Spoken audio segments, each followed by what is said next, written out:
El día de ayer fui invitada como ponente para un evento sobre la seguridad social que se iba a realizar en la Asamblea Nacional.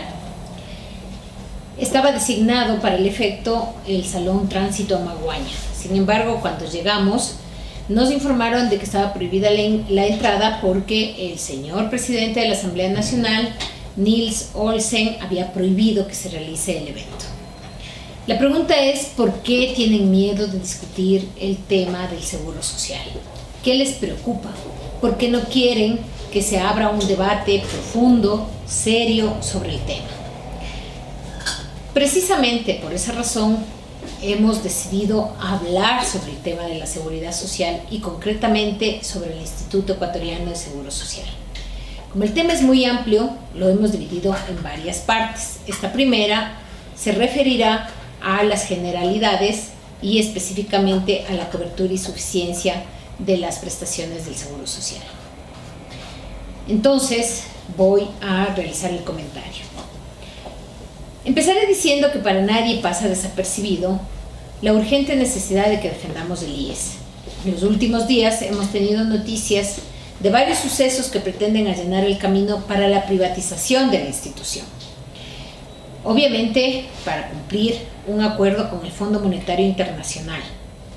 Se ha informado, por ejemplo, que el IES no recibirá ni un solo centavo del Estado para salud, que viene de una deuda histórica que no se ha cumplido por parte del Estado.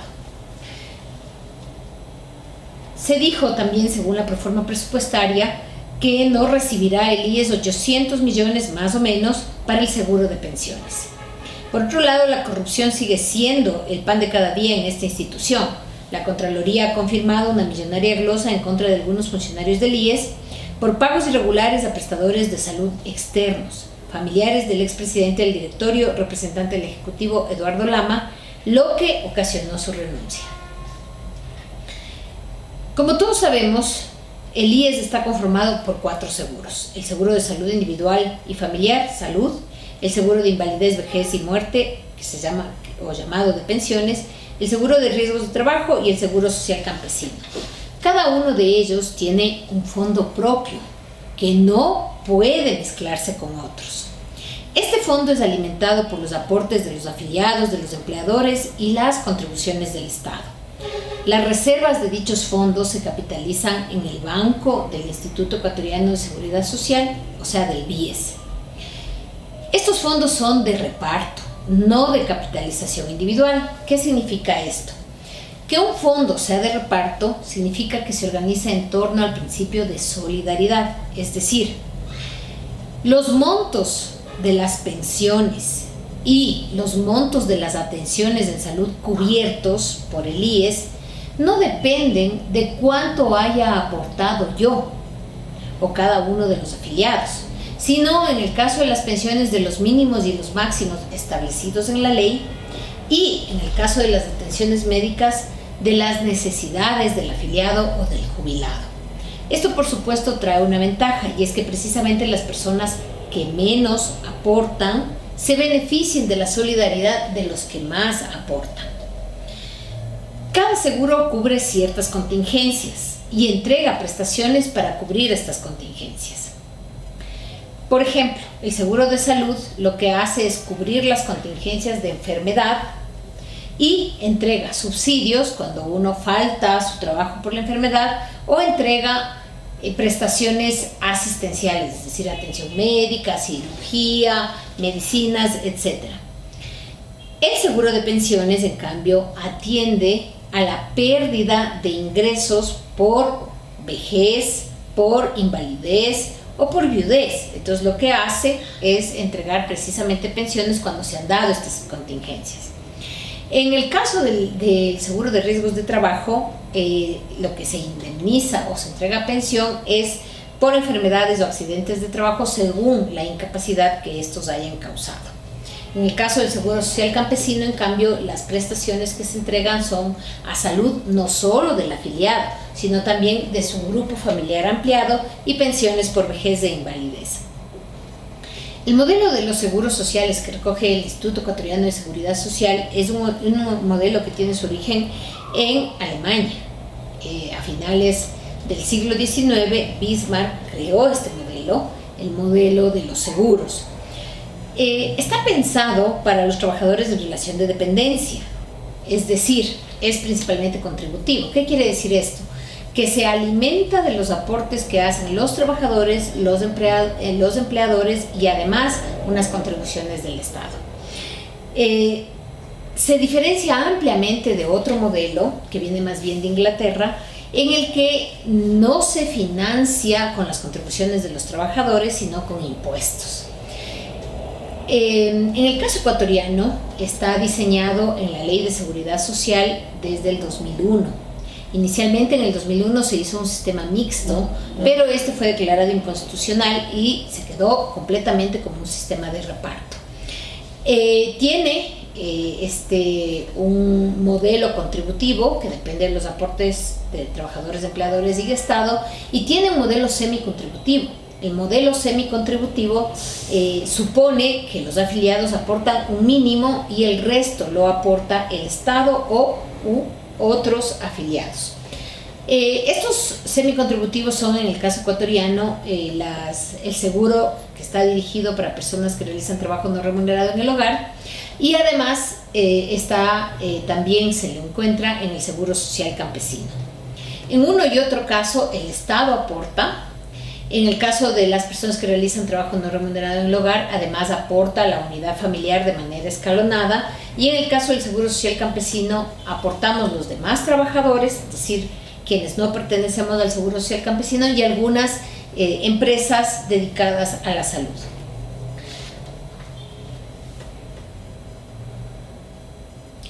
El IES desde hace muchísimo tiempo tiene crisis recurrentes y en los últimos años se han convertido en sistemáticas, ponen en peligro a toda la seguridad social en el país, sobre todo aquella que está encomendada al seguro, al IES. El análisis de los problemas de las instituciones de seguridad social tiene diversas dimensiones. Una de ellas es la cobertura, la suficiencia de prestaciones, la sostenibilidad y la gobernanza y la administración. Como hemos dicho, en este editorial nos referiremos solamente a las dos primeras, cobertura y suficiencia de las prestaciones. Los datos utilizados corresponden al informe de rendición de cuentas del IES del año 2024 y a los informes de la OIT sobre la situación de los fondos de pensiones y de salud del 2020 y del 2018. Con respecto a la cobertura, son afiliados activos del IES, incluidos los regímenes semicontributivos, un total de 3.800.000 personas aproximadamente. Dicha afiliación al Seguro Social apenas alcanza al 38% de la PEA, es decir, un 62% de la población económicamente activa no tiene cobertura del Seguro Social. Dicho en otras palabras, están condenados a la pobreza en la vejez. Algo similar ocurre con la cobertura de las prestaciones. En el seguro de salud hay un deterioro creciente de las prestaciones asistenciales, atención médica, cirugías, rehabilitación, medicina y rehabilitación. Simple y llanamente el sistema se encuentra colapsado. En la entrega de pensiones hay un total de 891.000 beneficiarios, de los cuales 537.944 son pensionistas de vejez del Seguro General y 133.609 del Seguro Social Campesino. Es decir, existe un total de 671.553 personas mayores de 60 años que reciben pensión por vejez. Si lo comparamos con el total de personas mayores de 60 años a nivel nacional, 2.158.000, encontramos que la cobertura es de apenas del 31%, es decir, hay un 69% de personas mayores de 60 años que no tienen ingresos de la seguridad social o del seguro social. Hay insuficiencia, por tanto, de cobertura de las pensiones. Con respecto al segundo punto, la denominada suficiencia de las contribuciones, tiene que ver con dos cuestiones. La primera, referida a la capacidad del sistema de salud de entregar las prestaciones asistenciales, en las que hay un déficit considerable debido principalmente a la deuda del Estado a este seguro. No existen datos consolidados de cuál es el monto al que asciende esta deuda. sino que hay algunas estimaciones que van desde los 3.000 millones de dólares hasta los 17.000 millones de dólares. Esta deuda del Estado al seguro de pensiones nace porque, según la Ley de Seguridad Social, el Estado debe pagar por las atenciones médicas de los jubilados y también de las personas que son atendidas por el IES teniendo enfermedades catastróficas. A esto hay que sumar que el enfoque del seguro de salud en el IES es un enfoque curativo, no preventivo, lo que hace que los costos sean mucho mayores. En ese sentido, existe una insuficiencia de la cobertura de las prestaciones asistenciales, pues hay demasiados retrasos, no hay citas, las cirugías se pueden retrasar 1, 2 o 3 años sin ninguna consecuencia para el IES, sino para las personas que deben ser atendidas allí. Con respecto a la suficiencia de las pensiones, esta es bastante buena, ya que el porcentaje que representa la pensión jubilar en los ingresos de una persona es bastante alto comparado con los ingresos que recibía antes de ser jubilado. A eso se le llama la tasa de reemplazo, y en el Ecuador es de alrededor del 80%, comparada con otros países de la región, que es alrededor del 64.7%. En este sentido, podríamos decir que en Ecuador el monto de las pensiones es bastante bueno. Sin embargo, hay una cuestión que tiene que discutirse, y es el aporte del Estado del 40% para estas pensiones, ya que ese aporte es un aporte que beneficia principalmente a las más altas pensiones y no a las más bajas como debería ser. En cobertura y en suficiencia es necesario plantearnos cuáles son los caminos más importantes para superar la crisis.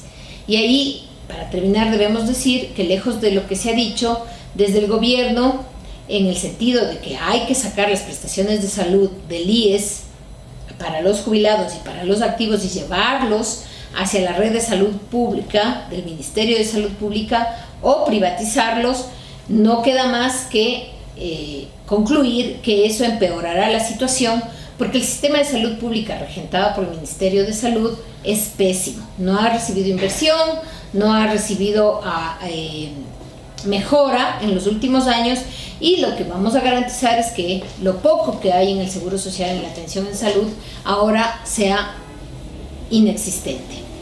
Tampoco constituye opción la privatización de los servicios de salud ampliamente privatizados ya por las derivaciones.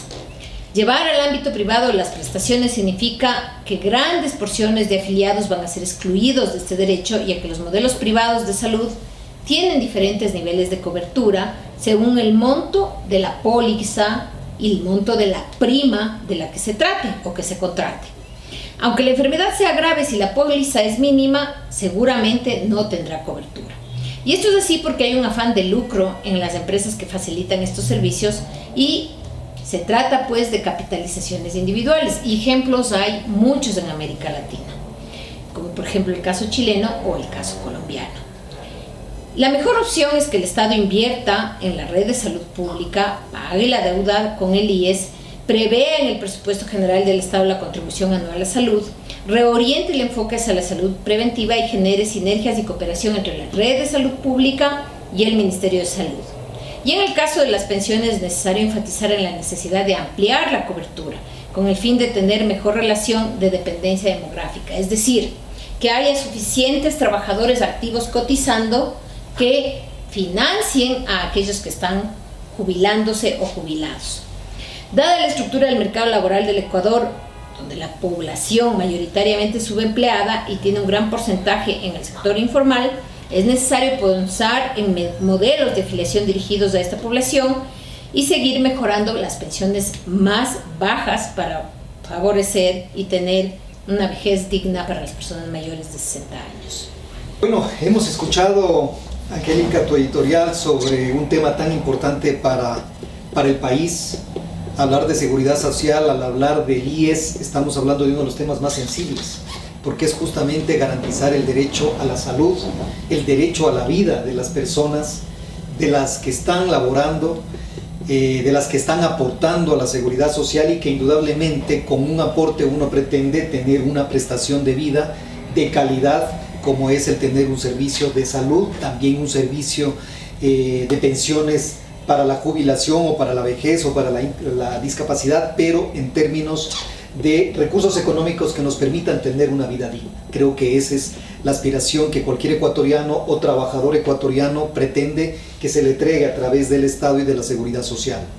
Me asaltan muchísimas dudas, Angélica, sobre todo tomando en cuenta la situación actual que vive el Instituto Ecuatoriano de Seguridad Social, que inclusive parecería que existe un fin deliberado de parte del gobierno nacional de generar la quiebra del sistema de seguridad social a efectos de lograr una privatización. Creo que siempre ha sido ese uno de los esquemas o de los objetivos de cualquier gobierno neoliberal, de provocar la quiebra de aquellas instituciones o empresas que prestan servicios adecuados a la ciudadanía a efectos de generar la necesaria obligación, yo llamaría de esa manera, de intervenir en estas empresas o instituciones a efectos de garantizar servicios de calidad. Como el Estado es mal administrador, siempre nos dicen aquello, por lo tanto, metemos la inversión privada, privatizamos a la seguridad social y de esa manera mejoramos el servicio. Lamentablemente no se nos cuenta la verdad completa. Al privatizar un sistema de seguridad social, solo los que pueden pagar, solo los que pueden aportar son aquellos que pueden tener un servicio de calidad.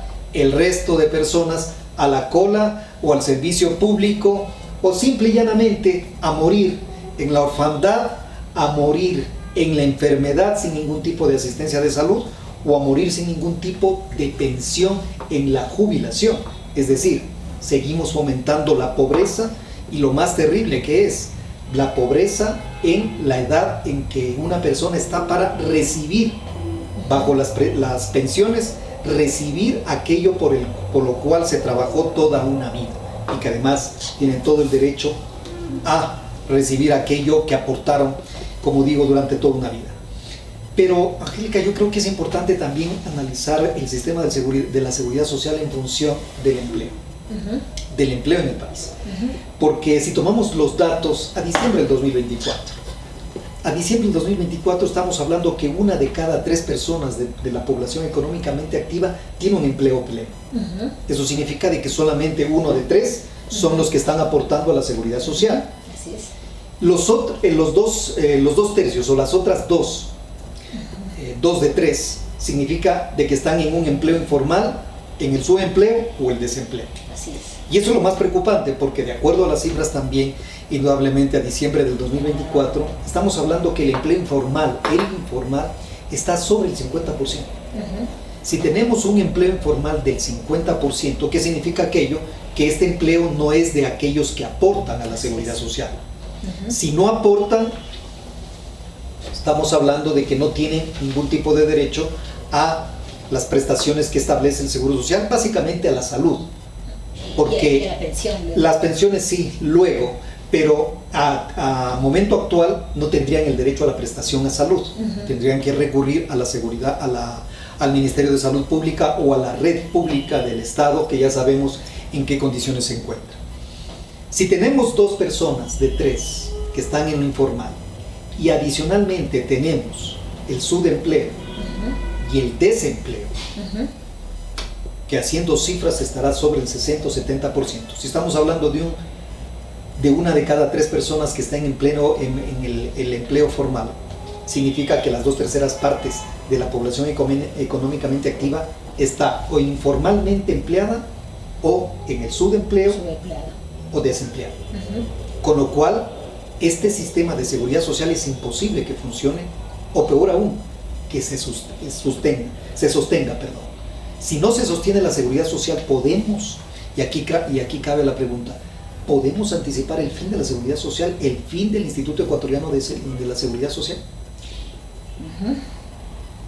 Bueno, yo creo que este tema es muy importante porque nos permite analizar el Instituto de Seguridad Social Ecuatoriano en largo plazo. La estructura de nuestro mercado laboral ha sido siempre esa.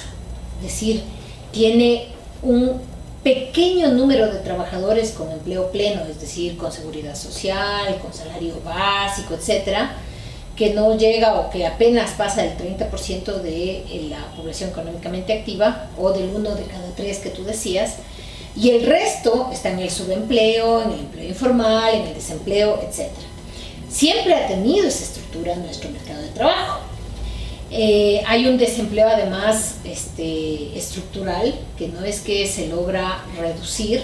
Ha habido momentos en los que se ha reducido un poco, pero no es que termina de cerrarse esa brecha. Y lo que es más grave, la persistencia del subempleo, ¿no? Siempre hemos tenido esas altísimas tasas de subempleo. Entonces, en esas circunstancias, ¿cómo puede sostenerse el seguro social? Ya. Como había dicho en mi editorial, el seguro social que nosotros tenemos es un seguro social que tiene un origen en los llamados modelos bismarckianos del siglo XIX, que están basados en la idea de que hay que proteger al trabajador en relación de dependencia. Entonces, ¿qué sucede? Que este pequeño grupo de trabajadores que están en relación de dependencia, que tienen empleo pleno, son los que más se benefician de este sistema o de este modelo de seguro social. Y el resto de trabajadores, los que están en el subempleo, los que están en el empleo informal, no es que no trabajen.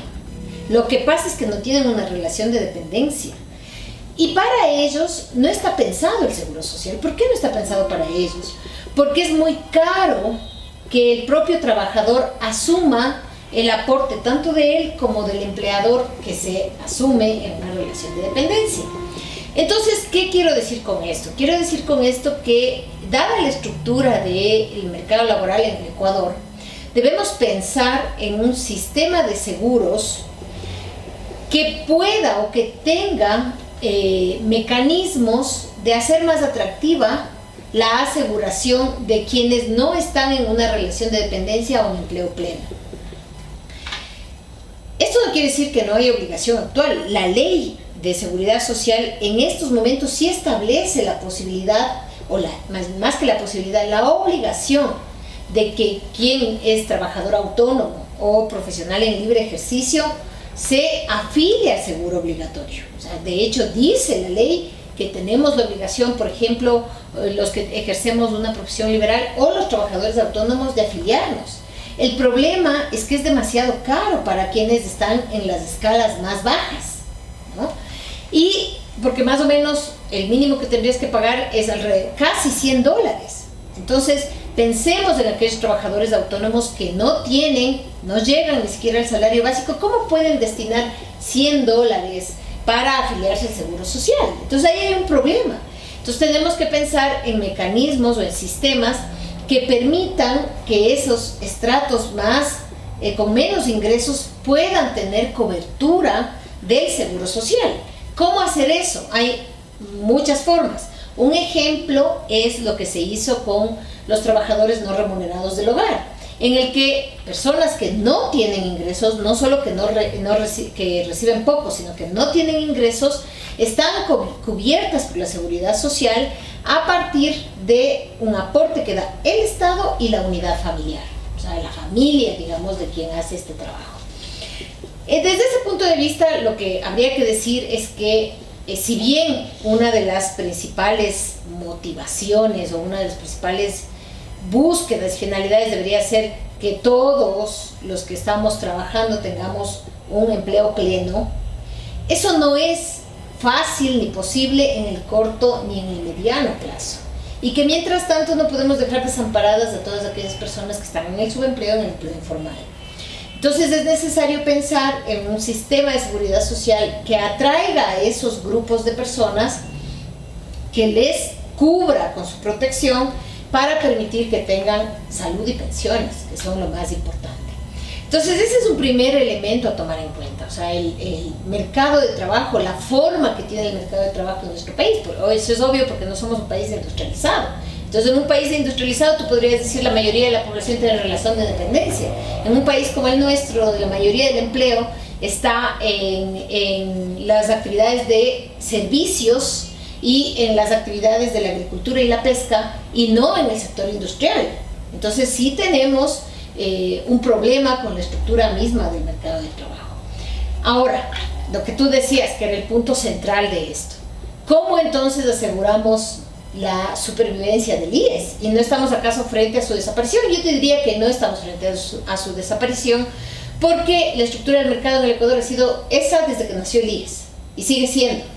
Lo que pasa es que hay que tomar acciones para mejorar la cobertura, de tal forma que haya más ingresos y que a la vez haya mayor protección para las personas que ahora no tienen seguridad social. Y las políticas, más allá de obligar que todos tengan la seguridad social, es aumentar el empleo de calidad, o sea, aumentar el empleo pleno, que tiene que ver con políticas de carácter económico, laboral, etcétera, y además ofrecer sistemas o modelos de aseguramiento que sean atractivos para aquellos estratos donde no hay suficiente dinero como para destinar $100 a la afiliación, ¿no? Como te digo, un ejemplo es el semicontributivo de las personas que realizan trabajo no remunerado. Pero ahí tengo una pregunta, y más que una pregunta, una duda respecto. Hay el trabajador autónomo que indudablemente le puede resultar más caro la afiliación al IES frente a los beneficios que puede recibir. Lo podemos comprender. Las profesiones liberales son uno de ellos, que quedan al criterio, al discernimiento de cada una de las personas en si se afilia o no se afilia al IES, porque lo ves como una relación de costo-beneficio, que ya quedaría al criterio de cada uno. Pero a mí lo que me preocupa es que el trabajo informal no necesariamente es el trabajo autónomo, sino el trabajo informal es aquel que no recibe los suficientes ingresos, el que no tiene un sueldo básico mínimo, sino que a veces recibe ingresos, otras veces no, que está dentro del subempleo, del desempleo y del empleo informal, variando. Muchas veces tendrá un empleo mínimo con una remuneración muy baja, otras veces estará en el subempleo y otras veces indudablemente podría estar en el desempleo. Es decir, a lo que me quiero referir es que entre el desempleo, el subempleo y el empleo informal es un empleo precarizado. Sí. Y al tener un empleo precarizado, sí, no es que me cueste pagar un aporte a la seguridad social, es que no me alcanza para aportar a la seguridad social, porque mi sueldo no llega ni siquiera al mínimo vital. Si no llega al mínimo vital, si en lugar de recibir los 470 recibo 200, de ahí destinarlo a la seguridad social, simple y llanamente no me alcanza, porque primero yo tengo que cubrir mis necesidades básicas y las de mi familia. Entonces, tomando en cuenta que la caracterización del empleo informal, en el cual ya se subsume el subempleo y muchas veces el desempleo, es la precarización del trabajo. Si está precarizado el trabajo, en donde tenemos un agravante adicional, la migración, porque las personas que son o que forman parte de la población económicamente activa han migrado justamente para encontrar condiciones laborales mejores. Eso significa que se reduce las personas que están en capacidad de tener un pleno empleo, y al reducirse, reduzco también indudablemente el pago a la seguridad social. Si todo este escenario, que no es estructural respecto al IES como tal, sino al gobierno como una política del gobierno, si tenemos que por un lado aumenta la migración, si tenemos que por el otro lado está aumentando el empleo informal, y tenemos que hay una cantidad o un número básico de personas que solamente están aportando frente a las obligaciones que tiene el IES, porque como tú habías mencionado, dentro del aporte sí, que hace una persona, también tiene los dependientes, sobre todo las personas menores de edad. Sí. Son dependientes del que paga. Sí. Y el IES tiene que dar un servicio al menos de salud a los dependientes que no están aportando, como tú lo habías mencionado, el semicontributivo, si mal no estoy. Habías hablado del régimen semicontributivo, es decir, solo yo contribuyo, pero tienen beneficios, al menos en el tema de salud, toda mi familia. Claro, es en el caso del Seguro Social Campesino, que es el semicontributivo. Y en el caso otro, que es las personas menores de 18 años, ahí simple y llanamente no hay contribución. No hay contribución. Así, el semicontributivo tiene incluso derecho a la familia empleada que es en el Seguro Social Campesino. Exacto. Y en el otro no hay ningún aporte. No hay ningún aporte, sostenga, pero sí tengo que dar. Pero tienes que dar la prestación de salud. Así es. Con lo cual incrementas el costo de la seguridad social. Y a eso iba.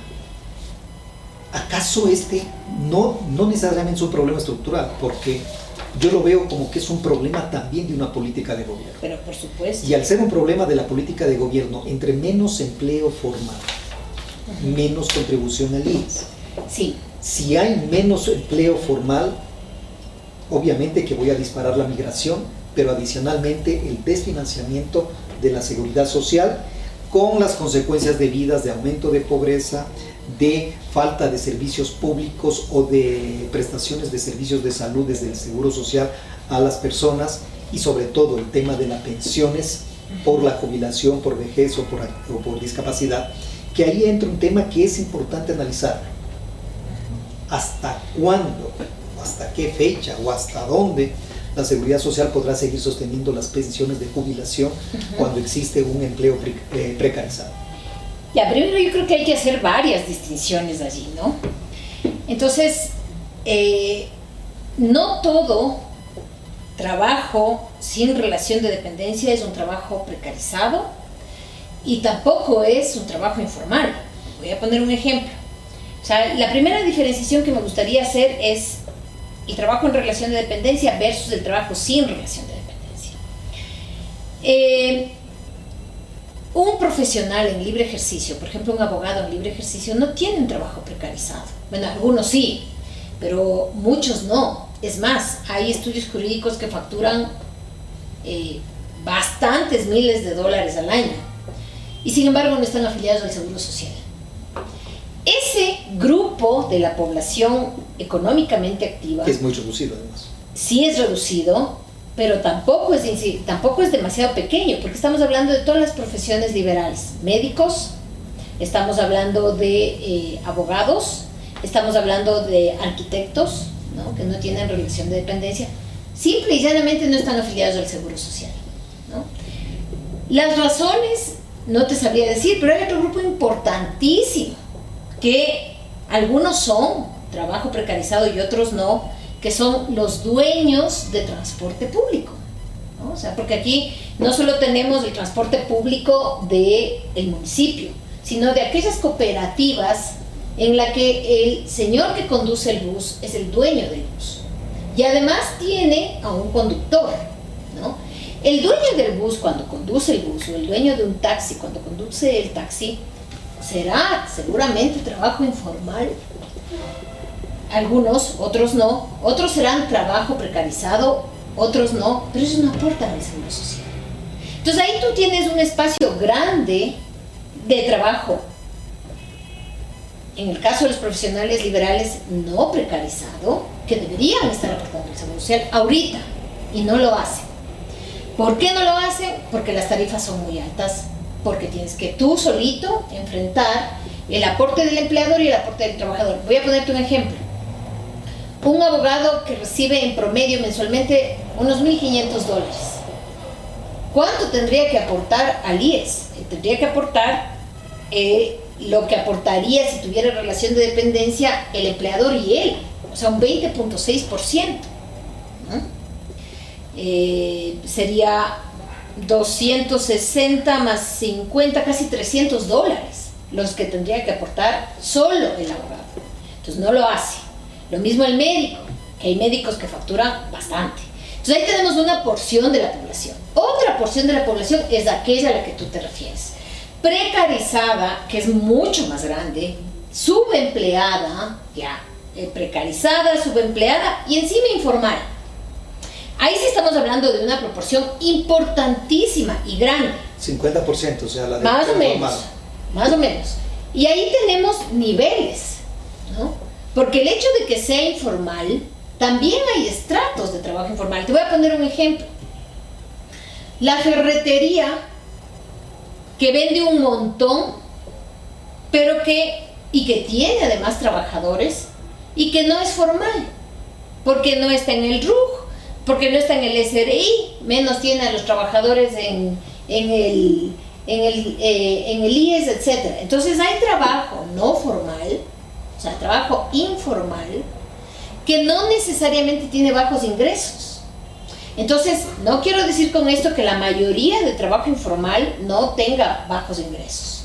Tiene la mayoría de trabajo informal bajos ingresos, tiene empleo precarizado, pero no todos entran. Entonces hay niveles. Hay trabajo informal en el que efectivamente está en la situación que tú dices, precarizados que no llegan a $200, ¿no? Entonces estamos hablando de la gente que está en pobreza y en pobreza extrema, que en el caso ecuatoriano ha llegado ya a los 4 millones de personas. O sea, imagínate. Entonces, ese grupo de personas que están no solamente precarizadas, subempleadas o en trabajo informal, sino que además no pueden cubrir sus necesidades básicas, tienen que ser protegidas por la seguridad social, sí, pero no necesariamente por el seguro social, sino que para ellos debe pensarse lo que se llama un modelo no contributivo. Es decir, un modelo en el que no dependa de los aportes que ellos hagan a la seguridad social. Lo que tú dices, no pueden destinar $1, porque viven con $2 al día. Entonces no pueden destinar $1 a la seguridad social. Entonces este grupo de personas tiene que ser atendida por la seguridad social, por supuesto que sí. ¿Seguridad pero no social o por el Estado? Por la seguridad social, aunque no por el IES.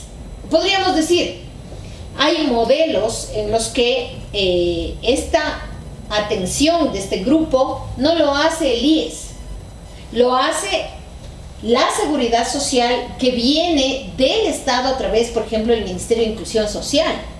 Entonces, por ejemplo, las rentas básicas, las rentas universales para personas mayores de 70 años que no tienen pensión del IES.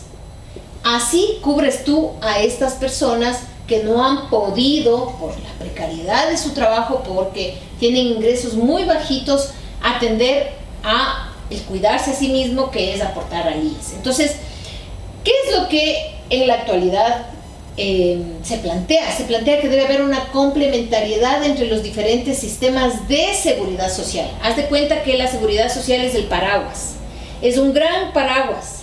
Y en esa seguridad social, ¿qué es la seguridad social? Es un derecho a que tú tengas cubiertas las necesidades básicas aun cuando hayas enfrentado una desgracia en la vida, una enfermedad, una invalidez, una muerte, una viudez, una orfandad. Entonces la seguridad social en términos generales es la protección de las personas vulnerables. De las personas, de todas además, porque todos estamos expuestos a sufrir contingencias. Una enfermedad catastrófica, un cáncer, lo que sea, todos estamos expuestos. Entonces, el momento que tú estás frente a una contingencia, tienes que tener una protección. ¿Quién te va a dar la protección? Hay diferentes espacios. Para ciertas personas que pueden contribuir, está el modelo contributivo o el semi-contributivo, porque puedes en el contributivo pagar lo que te corresponde y en el semi-contributivo pagar un poquito y lo demás te ayuda el Estado o los otros trabajadores, o el caso del seguro social campesino, o el caso de las personas que realizan trabajo no remunerado en el hogar. Pero ¿qué pasa con este gran grupo de personas al que tú te has referido? Las que no pueden cubrirse a sí mismas. Entonces, ese gran grupo de personas tiene que ser atendida por el Estado. Entonces, ¿cómo las va a atender el Estado? A eso se le llama piso de protección social. ¿Y cómo es el piso de protección social? El piso de protección social es salud universal. O sea, todos tienen derecho a ser atendidos con calidad en la red de servicios de salud pública, sin pagar un seguro. ¿Ya? Entonces, salud universal, educación universal e ingresos mínimos universales. Ingresos mínimos universales. Las personas que en el Ecuador viven pobreza extrema, deberían tener de parte del Estado, no del Seguro Social, pero sí como parte de ese piso de protección social que está dentro de este gran paraguas llamada seguridad social, deberían tener una pensión, una renta mínima básica que se dice, ¿no? Una renta, o los bonos. ¿Por qué no son bonos? ¿Por qué no se les llama bonos? Porque el bono es una dádiva. Es asistencia. No es un derecho, es un regalo que te doy, que cualquier rato te voy a quitar. Entonces yo debo convertir esos bonos en un derecho. Entonces, claro, ahí te saltan, ¿no? Sí, que cómo vas a dar a los vagos, que no trabajan, que no es que... Bueno, empecemos por el principio. Démosles a aquellas personas que han trabajado toda su vida y que han llegado a los 70 años en una pensión del Seguro Social, porque han estado en un trabajo informal, un trabajo precarizado en su empleo, y no han cumplido con lo que te exige el IES que tengas para darte una pensión. Entonces empezamos por esos que creo yo que generan menos discusión, ¿no? Porque aquí hablar de renta básica universal es casi un pecado, que cómo les vamos a dar a los vagos, no es que cuando no es así. O sea, la renta básica universal pretende garantizar a las personas un mínimo de ingresos. Entonces, sobre todo a aquellas personas que viven con $2 al día, o sea, los que están en extrema pobreza. Entonces, mira cómo es importante comprender que el seguro social es una partecita nomás del tema de la seguridad social, es una parte. Tenemos el piso de protección social, donde está la renta mínima, y tenemos otros sistemas, los privados, por ejemplo. Te voy a poner un ejemplo. Hay profesionales del libre ejercicio, pongamos un médico, que tiene su propia clínica, que opera, que factura. Él puede o no estar afiliado al IES, pero seguramente tendrá su seguro propio, su seguro privado propio. Y obviamente también entran dentro de este gran paraguas de la seguridad social aquellas personas que pueden pagarse para sí mismas estos seguros privados y que les va a ir muy bien en la vida porque toda la vida han tenido suficientes rentas, pueden pagar para que su pensión sea alta. Pero ese no es el problema del IES. No, no es el problema ni el problema del país, porque las personas que tienen simple y llanamente no utilizan al Estado, no utilizan al fuera, de Salud porque Pública. A veces utilizan para hacerse una gran cirugía sí, en el IES. Pero son casos contados. Yo lo que me refiero es el gran problema del país, no es los que tienen y que pueden pagar un seguro privado o inclusive utilizar los servicios públicos como un aspecto remedial. Aquí el gran problema es ese 50 o 51% de empleo informal, ese 24-25% de su empleo y un 3% aproximadamente de desempleados. Abierto, sí. ¿Sí? Si tenemos esos números, ¿sí? Entonces sabemos que la seguridad social a través del IES pues da dos tipos de servicios, la salud y las pensiones. Sí. Sí. Las pensiones indudablemente es a mediano y largo plazo. Sí. ¿Ya? Y dependerá mucho, ahí sí, del empleo. Si yo no tengo empleo, indudablemente lo que estoy haciendo es hipotecando mi futuro porque no tendré una renta mínima cuando ya no tenga ni las condiciones físicas para poder seguir trabajando y pretenda yo tener un estado de descanso, pero indudablemente con un recurso, con una pensión que me permita tener una vida digna. Sí, ese es un problema, pero yo lo veo a largo plazo. El problema ahora que estamos viendo con todos los problemas y los escándalos que se han dado es el tema de salud, con un Ministerio de Salud Pública que no sirve para nada, absolutamente para nada, que el propio sistema de salud está envuelto en una serie de actos de corrupción, que no termina, lo siguen desangrando al sistema de salud con este tipo de compras completamente fraudulentas. Hemos visto los casos que lamentablemente esta Asamblea Nacional no pretende fiscalizar graves casos de corrupción que pretenden dejarlos en la impunidad. Por un lado tenemos el Servicio de Salud que también lo está entregando el IES, obviamente que los entrega a sus afiliados, pero los afiliados, estamos hablando de que es una masa pequeña en relación a la población económicamente activa. En relación a la población económicamente activa es 1 de cada 3. Así es. 1 de cada 3. Sí, señor. Es decir, ¿qué hacemos con estas 2 personas o estas 2 de 3 que no tienen ningún tipo de asistencia y en donde el Estado, a través del Ministerio de Salud Pública o de la Red Pública de Salud, no puede darles un servicio? Creo que ese es un tema en donde yo a lo que quería referirme era de que si bien la base o la estructura del sistema de seguridad social, como lo has planteado, tiene un piso de protección social, en donde está la situación que vive más de la mitad de los ecuatorianos.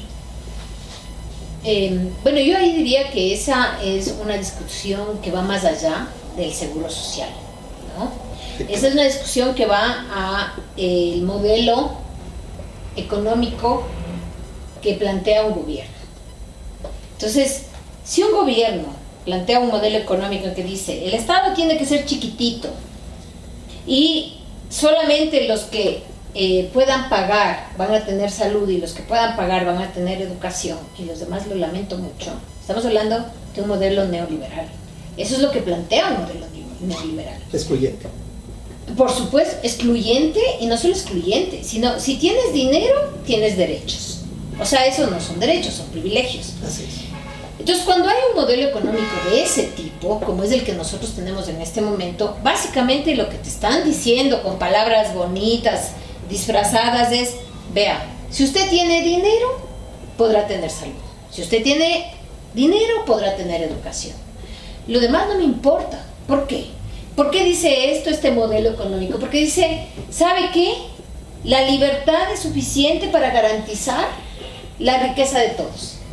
Y eso no es cierto. Entonces, porque la libertad de empresa, la libertad de contratación, la libertad de movimiento, la libertad de expresión, no son suficientes, no se autorregulan. Y necesitan a alguien que diga, estos son los límites de la libertad, estos son los límites de la propiedad. Por ejemplo, los límites de la propiedad es el fin público. Como dirías, recordarás cuando dijo el presidente Noboa de que uno es pobre porque quiere.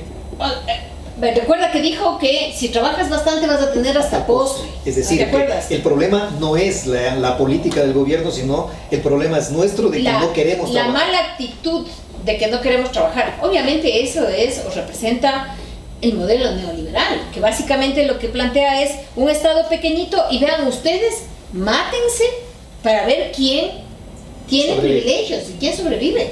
Entonces ahí hay una cuestión más de fondo que es ¿qué modelo queremos para el país? Está claro que en un modelo neoliberal lo obvio, como es lo que está ocurriendo en este momento, es vean para qué quieren seguro social. Si ustedes pueden trabajar lo que quieran y ser millonarios, entonces no necesitan pues el seguro social.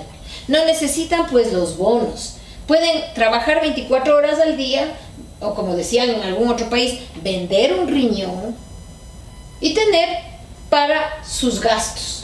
Entonces, en realidad estamos hablando de cuál es el modelo de país que queremos y obviamente si queremos un país con un modelo neoliberal no hay derechos.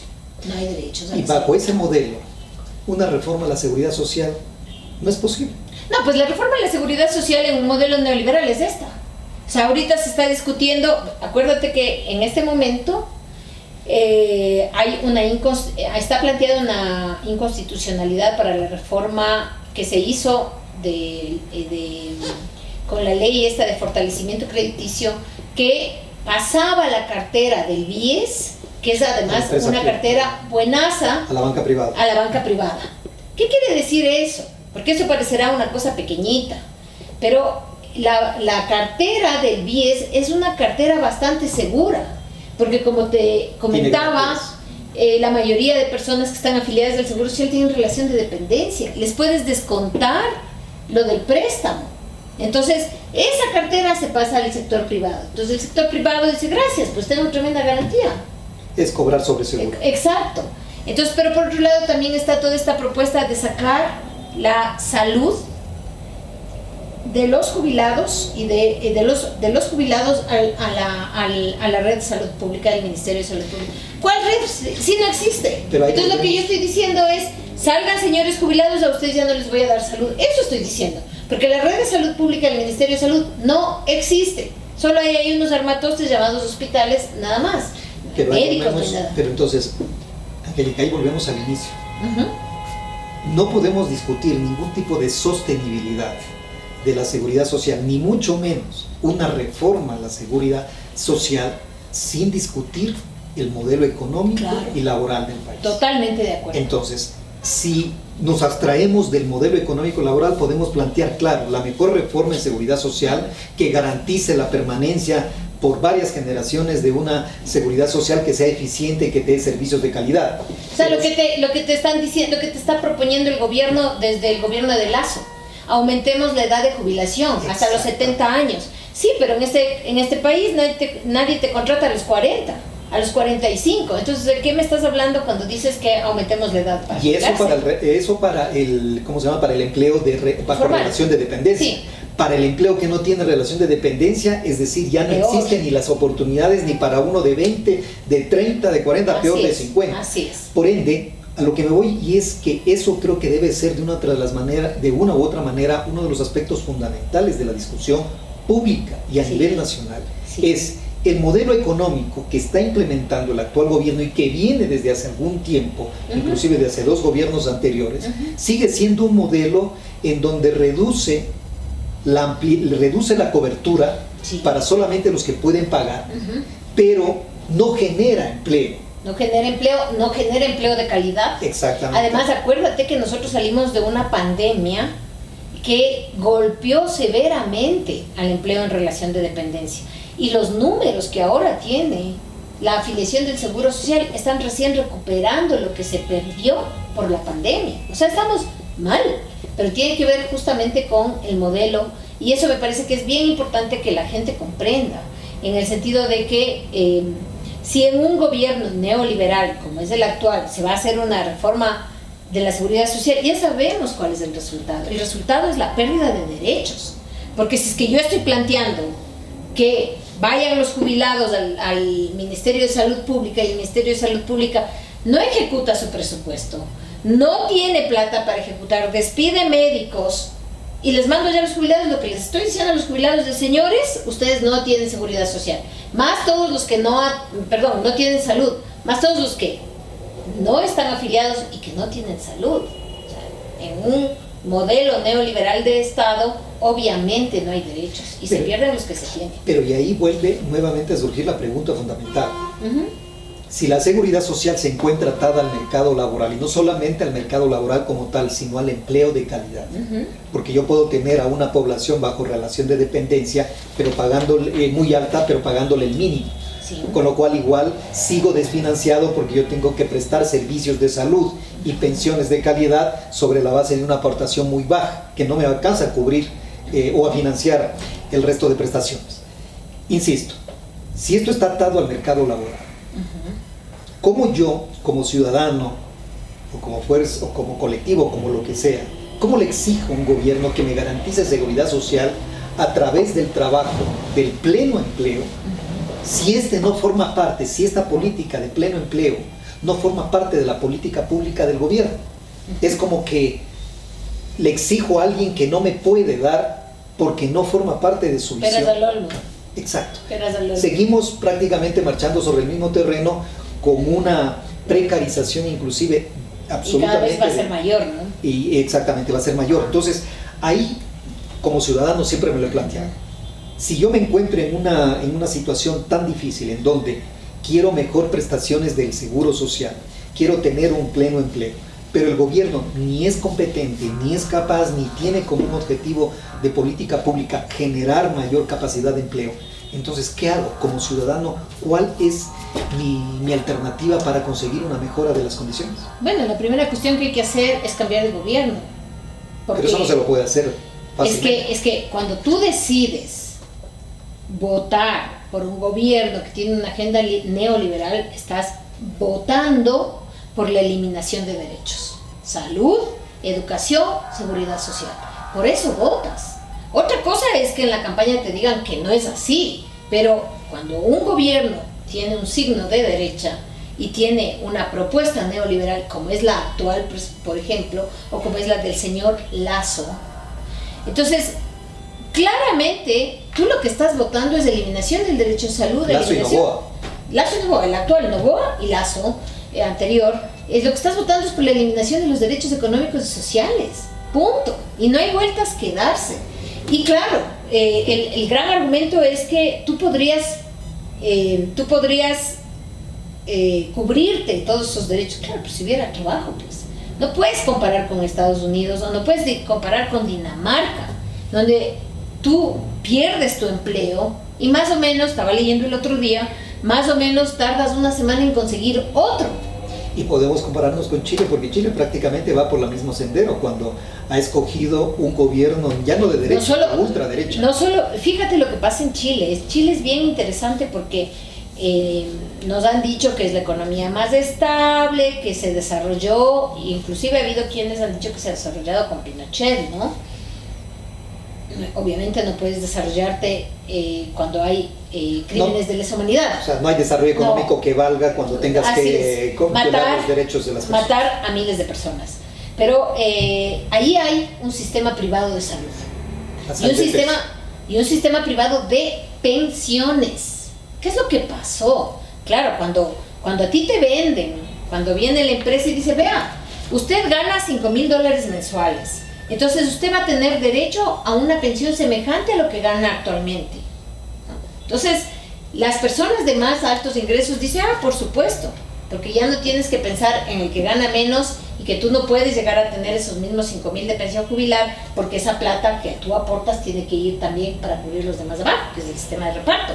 Entonces, cuando te venden el seguro privado, te dicen, usted va a llegar prácticamente a ganar lo mismo que ahorita. Lo que no te dicen es que como esa plata entra al sistema privado, puede ir a invertirse en una actividad de altísimo riesgo, como pasó en el 2008, y que puedes perder tu plata. O puede ser darse lugar también a temas de lavado de activos. Cualquier cosa, pero lo que pasó en la realidad en el 2008, ¿te acuerdas tú cuando se empezó a invertir fondos de jubilados en estas hipotecas que eran de altísimo riesgo?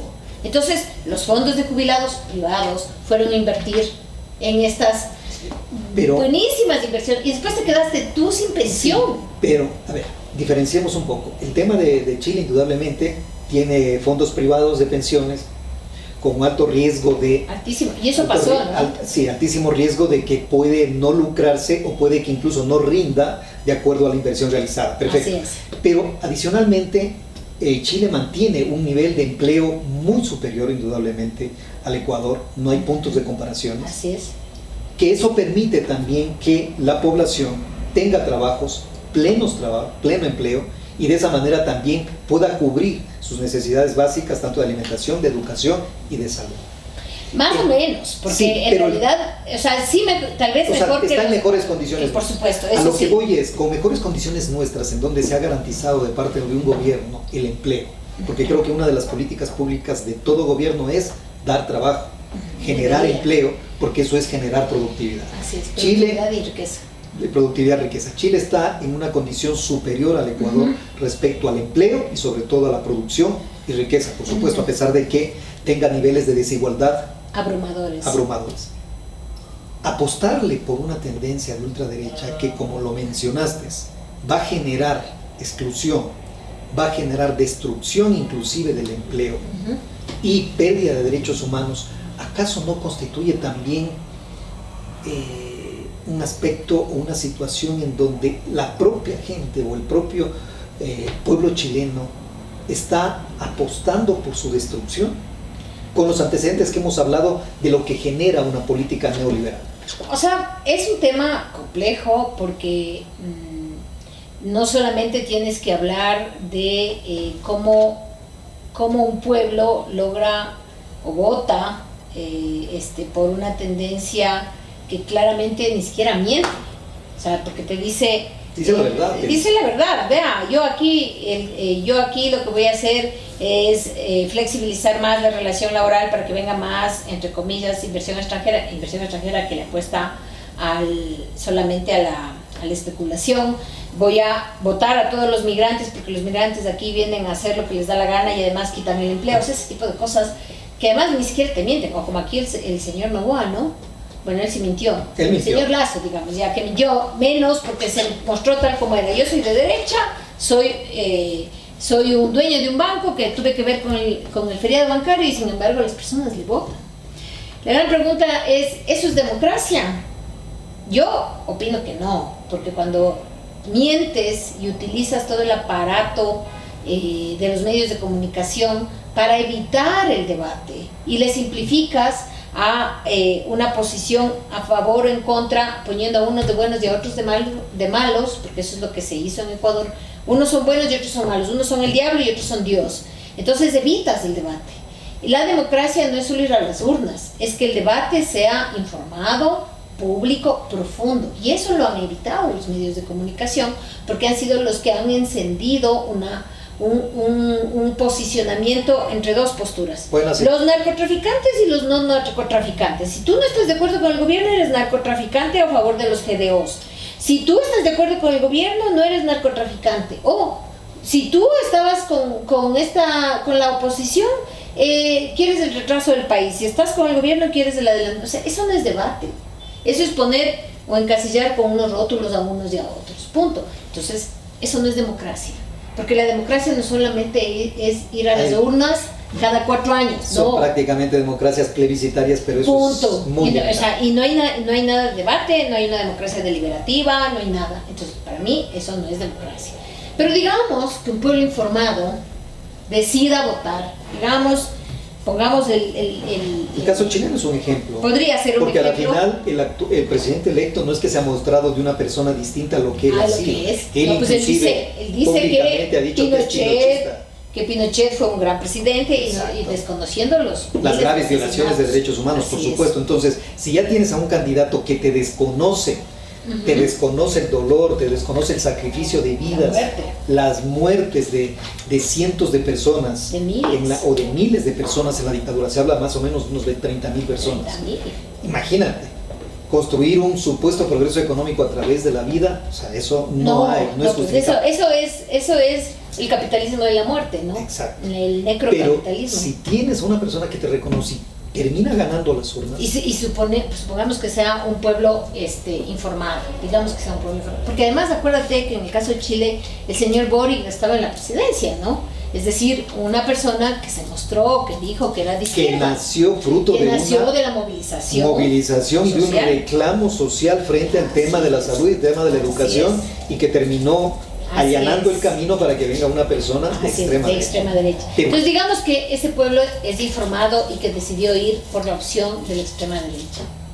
Y digamos que podríamos considerar, yo no lo creo, pero digamos que podemos considerar que sí hubo debate, que sí hubo profundidad.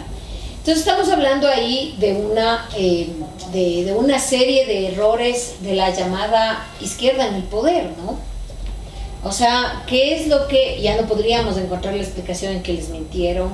Ya no podríamos encontrar la explicación en que no tenían ningún espacio de poder como para concretar su filosofía o su y además y cumplir su propio plan de trabajo. Entonces ahí hubo un problema con la izquierda. De credibilidad de la izquierda. No de credibilidad, yo diría, es un problema de falta de coherencia, porque llegaron con un discurso radical y cuando llegaron al poder decidieron olvidarse de que el problema central está en la desigualdad, de que el problema central está en esa inequitativa distribución de la riqueza que hace que ciertas personas ganen un montón y otras personas ganen muy poco. O sea que volvemos al concepto de la tibieza, de la neutralidad.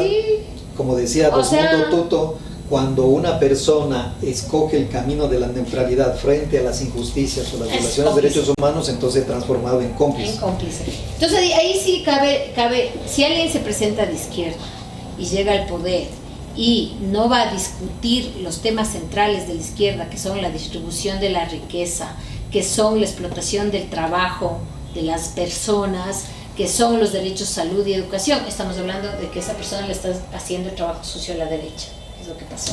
O sea, está haciendo el trabajo sucio para que llegue la derecha al poder. Entonces ahí tenemos, ese es el error de la izquierda, que cree que tiene que hablar con todos. Hay que hablar con todos, a nadie le puedes maltratar, pero no puedes dejar que te convenzan, pues, porque si no, o sea, simplemente no eres de izquierda, porque si es que tú estás discutiendo la distribución de la riqueza y viene otra persona y dice, no, es que yo no creo que sea, o que la distribución del mundo de la riqueza no sea desigual, ¿qué hablas ahí? ¿Qué negocias allí?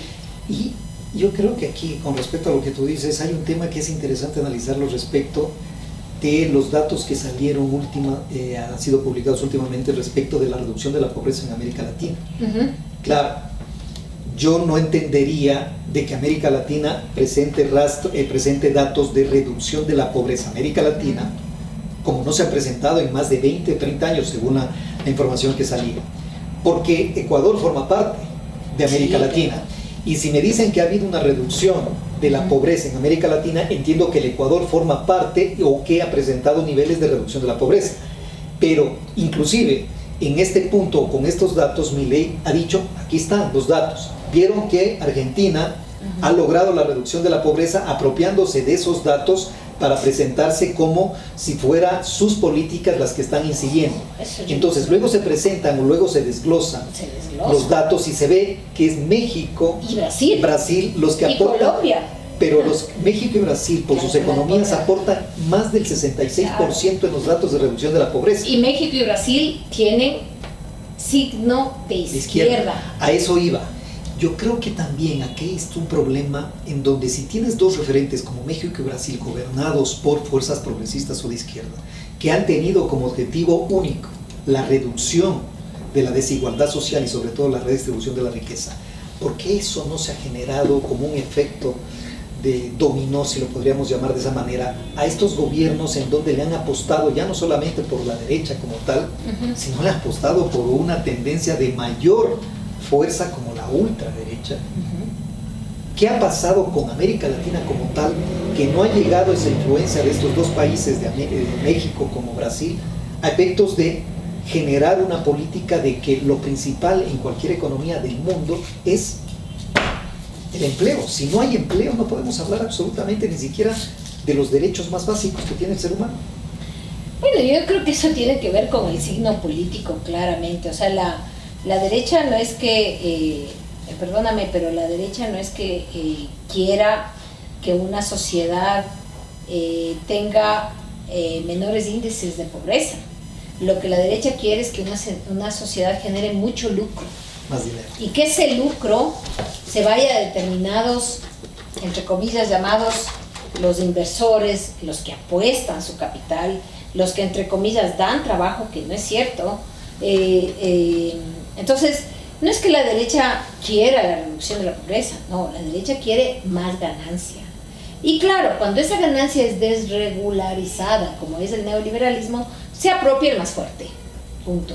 Entonces, esa es la diferencia pues entre la derecha y la izquierda. Esa es la diferencia, la regulación, que es el estado de las ganancias, de cómo se distribuyen esas ganancias, esa es la izquierda. Y cuando el Estado deja y dice, a mí qué me importa, y llega a un grado extremo como el nuestro, en el caso ecuatoriano, que no solo ha dicho no me importa que se genere mayor desigualdad, sino que ha dicho no me importa que haya muertos.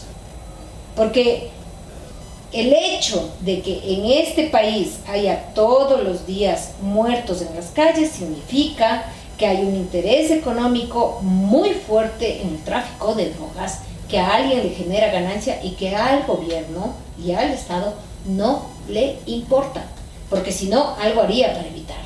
Y que no es meter a la cárcel a los demás abajo, sino meter a las cárceles a los dueños de esos beneficios que generan narcotráfico. Bueno, ya hemos sabido que la cárcel solo es para los excluidos, para los descalzos, como alguien lo había manifestado. Los poderosos siempre están al margen de la justicia, al margen del control.